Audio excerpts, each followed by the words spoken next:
That's where this morning's guest comes in. Vanessa Sturman is a health and food expert, and she knows all the best foods to help beat any exam day results. Yeah, because obviously you don't want to start the day, if you've got a stressful day ahead of you, you don't want to start the day with the wrong breakfast.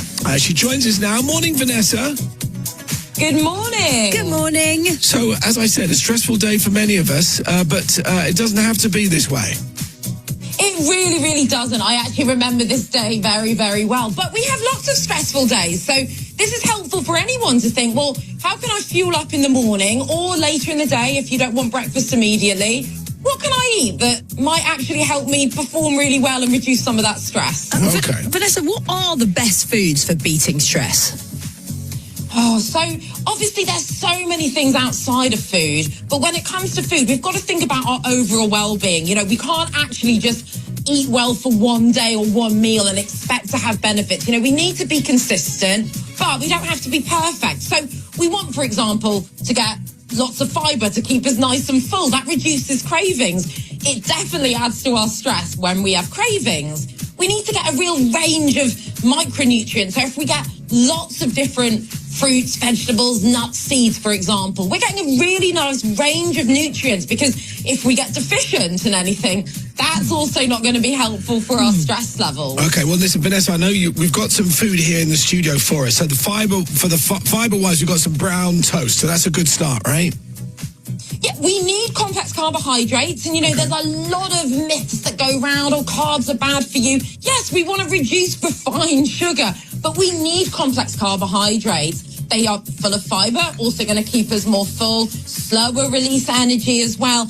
Okay. And things like toast, it's easy to pile other healthy things on top of it. Oh, okay. And you say that, peanut butter I've got in my hand here. I love peanut butter. Also a really easy thing to eat. Now, nuts and seeds are great. We need a bit of those every day. They're full of good fats, lots of micronutrients as well, bit of protein. All together, they'll definitely help keep you more full. And who doesn't love peanut butter? Well, not everyone, but most people, right? People with nut problems. But apart from that, people with nut problems. But you can go for seed butter. No, for those course. people with allergies, go for a pumpkin seed butter or sunflower seed butter. You can get those as well. JT, have you got this? And I know I'm holding up a sheet of seaweed. Yes, seaweed. I mean, not what I would suggest in a usual sandwich for pure enjoyment going on here, but seaweed is really, really fantastic. One thing it's got in it is iodine, which is really important for our thyroid. But overall, again, lots of micronutrients in there. You don't need much of it, so please don't go eating a ton of it at all. But this is the sort of thing you might sprinkle a bit on your stir fry or something like that, right, just to kind of add a few more of those nutrients. It's not really what everyone's got in the cupboard, is it? Well, seaweed. Well, my 11-year-old stepdaughter absolutely loves it, so we've always got it at home. She just eats sheets of it. Really? It's just a new thing that's come into the house. I'm going to stick with the peanut butter on toast, if that's all right, Vanessa. That's fine with me. Okay, and as you mentioned earlier on, it's about habit forming, isn't it? Just having some peanut butter on toast this morning isn't necessarily going to change the world.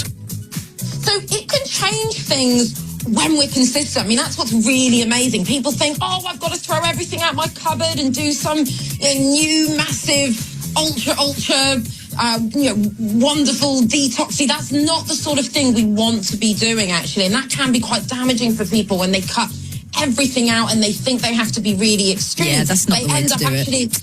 It's not the way to do it at all. It can cause a lot of harm. And actually, people don't realise how amazing. If you do something every day, so say you usually have bread and butter in the morning. If we change that for a bit of nut butter and we add some fruit on top and you start doing that every morning, you're probably going to see changes, and that builds up over a lot of time, that you've built in more of those nutrients, more of that fibre.